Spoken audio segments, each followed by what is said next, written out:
1912 दुनिया का सबसे बड़ा, सबसे शानदार जहाज, जिसे लोग कहते थे ये कभी नहीं डूब सकता, उसका नाम था RMS टाइटैनिक और इस जहाज का कप्तान था एडवर्ड स्मिथ। 40 साल का अनुभव, सैकड़ों यात्राएं और एक ऐसा आदमी जिसे समुद्र का राजा कहा जाता था। लेकिन 14 अप्रैल 1912 की रात कुछ ऐसा हुआ जिसका सच आज तक कोई नहीं जान पाया।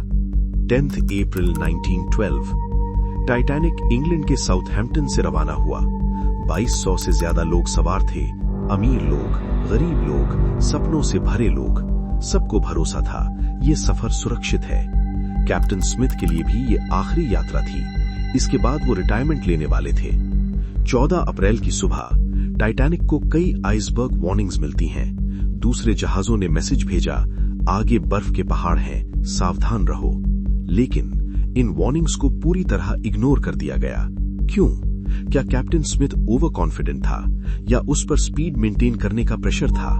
कुछ लोग कहते हैं वो रिकॉर्ड बनाना चाहता था, फास्टेस्ट अटलांटिक क्रॉसिंग।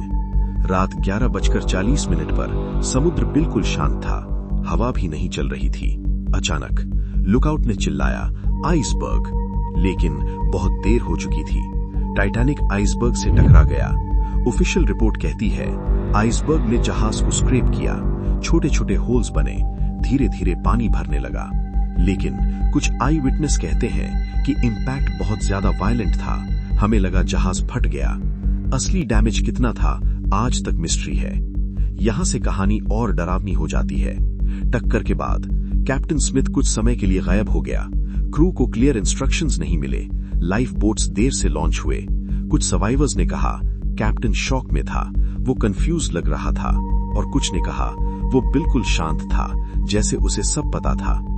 टाइटैनिक में लाइफ बोट्स बहुत कम थीं, 2200 लोग, लाइफ बोट्स सिर्फ 1100 के लिए। क्यों?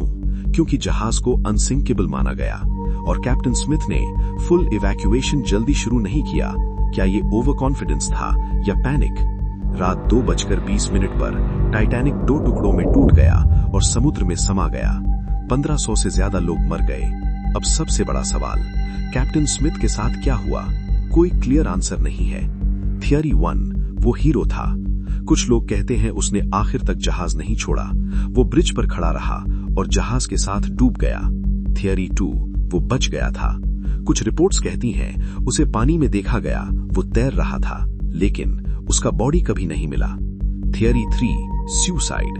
कुछ शॉकिंग क्लेम्स कहते हैं उसने खुद को गोली मार ली, लेकिन इसका कोई सॉलिड प्रूफ नहीं मिला। आज भी टाइटैनिक का रेक समुद्र में पड़ा है। कई इन्वेस्टिगेशंस हो चुकी हैं, लेकिन कैप्टन स्मिथ की आखिरी मोमेंट्स, उसका डिसीजन मेकिंग और उसका बिहेवियर, सब कुछ अभी भी मिस्ट्री है। तो दोस्तों, क्या कैप्टन स्मिथ एक हीरो था या उसकी गलती से 1500 लोगों की जान गई? क्या वो सच में आखिर तक जहाज पर था या उसने कुछ छुपाया? सच क्या है, ये आज भी समुद्र की गहराइयों में दफन है। अगर आपको ऐसी ही रियल मिस्ट्री डॉक्यूमेंट्रीज पसंद है तो चैनल को सब्सक्राइब जरूर करें, क्योंकि अगली कहानी और भी खतरनाक होने वाली है।